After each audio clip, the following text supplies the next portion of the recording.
Welcome back to Cooking with MoDenise, and today we are going to cook up a keto cheesecake.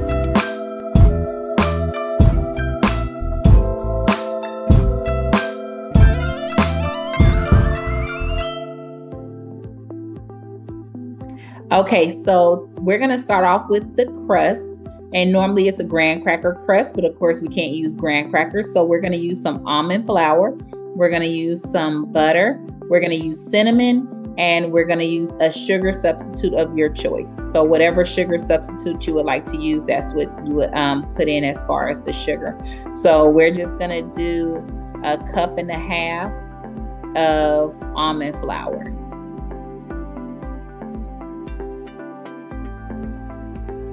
Okay, so next we're going to add a teaspoon of ground cinnamon. If you want to grind your own cinnamon freshly, by all means, go ahead. But today we're going to use the store-bought pre-ground, the little powdered cinnamon, okay?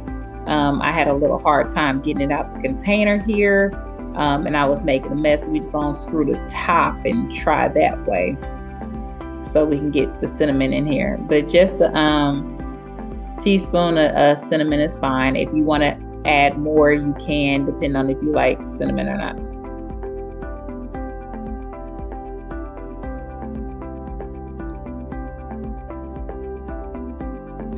Okay, so now what we're going to do is go ahead and get our butter together. So we're going to pop about 4 tablespoons of butter in the microwave, and while we do that, we're going to add our sugar. So I just use the Swerve confectionate sugar because the powder form actually blends better with baking and makes everything a little bit smoother.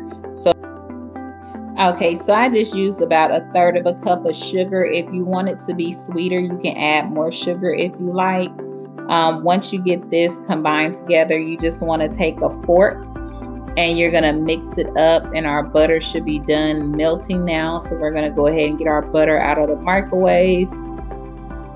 And then make sure that you try to use a fork so you can kind of get some of the lumps out from the almond flour and from the confectionate sugar too. And just get it mixed up very well, so then you can basically mix your wet ingredient, which is going to be our melted butter.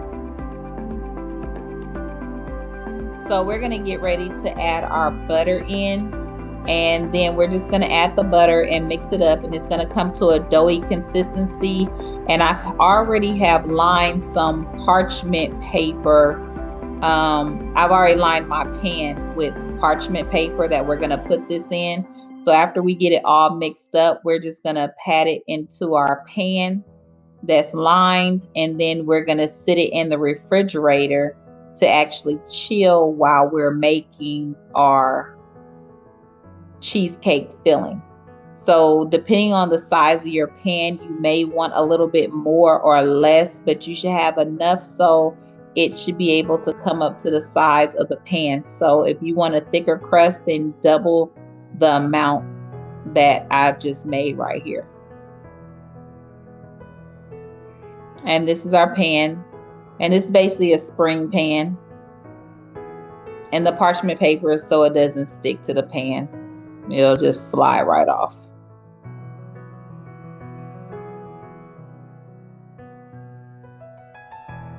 So after you get it patted down, you just want to, you can use your fingers, use a measuring cup, whatever, glass.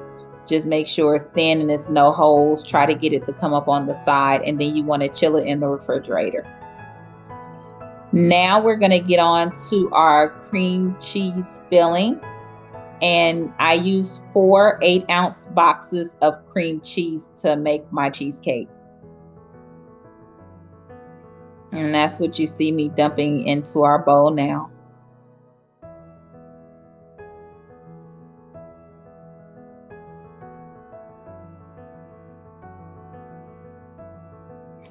And you want to make sure that all of your cream cheese and your sour cream and your eggs are actually at room temperature for this recipe. You don't want anything that's too cold. You want everything at room temperature so it'll blend better.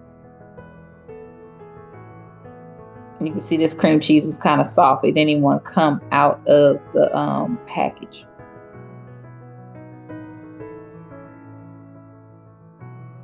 And then we're just going to blend the cream cheese before we add anything else, just to make sure it's soft enough to add the other ingredients to it. We just want to blend it till it comes to a creamy texture.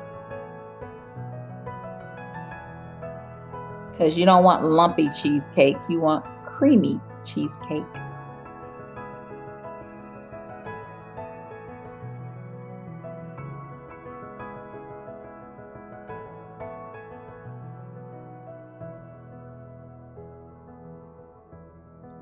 Okay, so after we've gotten our sticks of cream cheese, we're gonna go ahead and add our sugar. And we're gonna use 2.5 cups of sugar.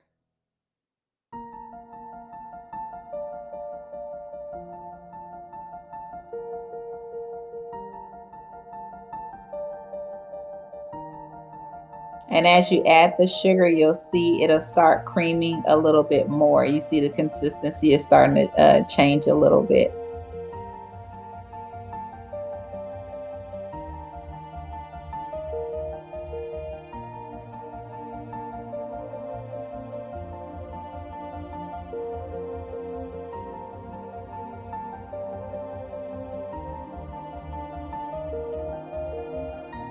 Now we're going to go ahead and add our eggs. So you want to add 4 eggs to this recipe. This is sketchy right here because I am not the best of cracking eggs, but I did okay. I didn't get any shells in the batter. But if you're scared to get shells in the batter, then go ahead and just crack your eggs in a bowl on the side and then add your eggs. Now, normally you should add 1 egg at a time, but I went ahead and just mixed them all in at the same time. Okay, you guys, so here comes the part where you just really have to blend this all together and make sure that these eggs are incorporated really good with this cream cheese batter and this sugar so far. And you'll see that the texture is starting to become really creamy. You don't want to see any lumps. It should just be very smooth. If you want, you can go ahead and take a spatula and scrape the sides. I'll wait to the end because we still have some more ingredients to mix in here. But we just gonna blend this on up and blend away. And I hope you guys are enjoying this video, so you can take the time to like, share, and subscribe. And I hope you make this with me. But you can see the texture. I'm trying to show you now the texture of the batter. And then we're gonna go ahead and get ready to add in a little bit of vanilla. I love vanilla. You can go heavy or light, but a tablespoon of vanilla for this recipe is what you need. I never measure vanilla in lemon extract, so just eyeball it and you'll be all right. And go ahead and blend that in there too. And make sure that you use real sour cream for this recipe, and make sure that your sour cream is on room temperature too. So this is 8 ounces of sour cream. And I only used about 6 ounces of sour cream. I didn't use a complete 8 ounces for this recipe.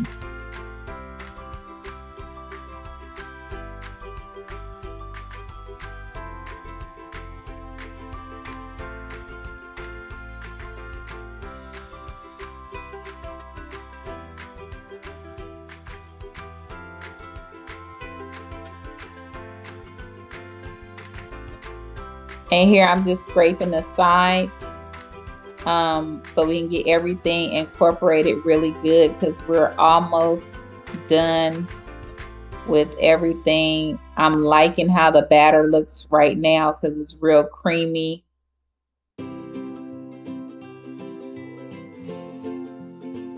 It's smooth, it's not lumpy. And now we're just gonna blend the rest of this up. You don't want to over blend and you don't want to under blend. You just want to make sure that you have a smooth batter without any lumps. If you have lumps, you're going to have lumps in your cheesecake, and you don't want lumps throughout your cheesecake.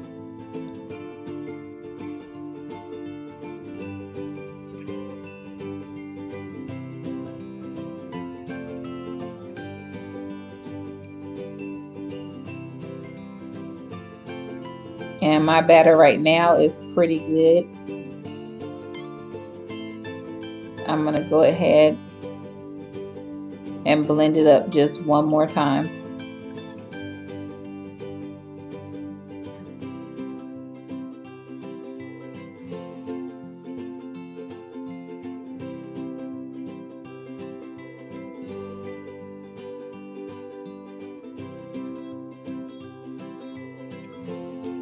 And I just decided to add a little bit more vanilla in there because I just need to smell that vanilla, and it wasn't strong enough for me. So I just added a little bit more. It's okay. It didn't hurt anything.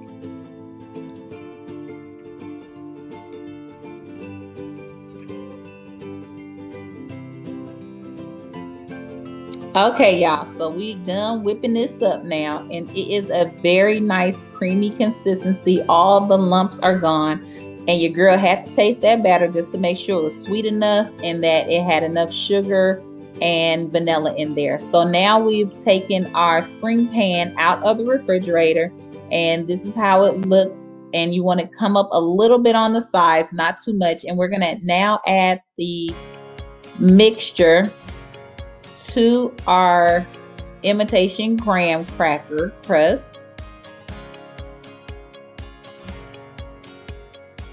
This looks so good already. See how smooth that is, you guys? I am so impressed with this batter right now.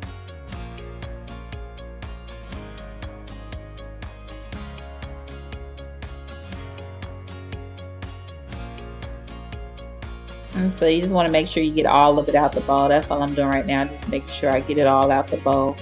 And then we're gonna kind of shake the pan a little bit to make sure that it's smooth and even, so it's an even layer. It's not like tilted or nothing like that. So you kind of just smooth it around. When I was putting it in, I noticed that I did have a little bit of bubbles, but I'm thinking I might have just blended it a little too long, but it's okay. We're learning here.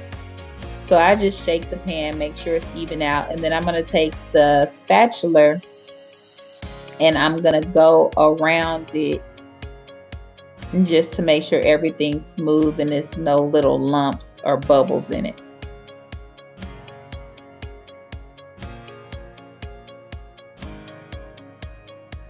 And so you want to preheat your oven to 350 degrees.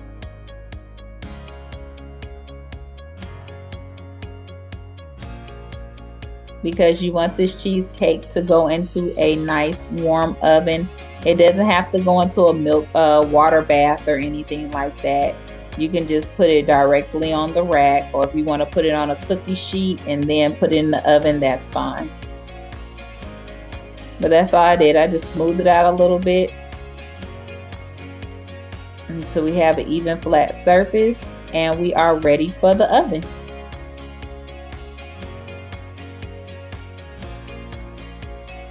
Okay, so we let our cheesecake cook in the oven for about 50 minutes, and then we let it sit in the oven with the oven turned off for another 30 minutes, and then we put it in the refrigerator.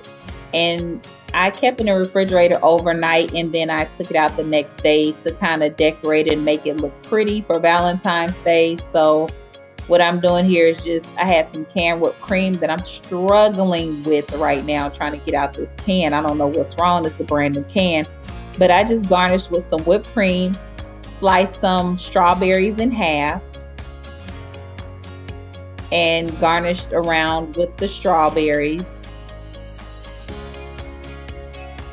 But I hope you guys like this recipe. I hope you try it. It's really good. You really can't tell too much that it's even sugar-free cheesecake, but it tastes really good. If you want to add anything to it, you can add, if you want to put some sugar-free chocolate chips in it, make a chocolate chip cheesecake, you're more than welcome to. This is your recipe now. Do as you please. If you want to put strawberries throughout in the middle of the cheesecake, you can do that, whatever you like. But this is what I decided to do and what I ended up with as far as my finished product, just so we can have a little dessert for Valentine's Day. Drop a comment and let me know what you guys think about this recipe. I hope you tried it for yourself. It's very simple to make. And don't forget to like, share, and subscribe. Have a good one, fam. Until next time. Bye.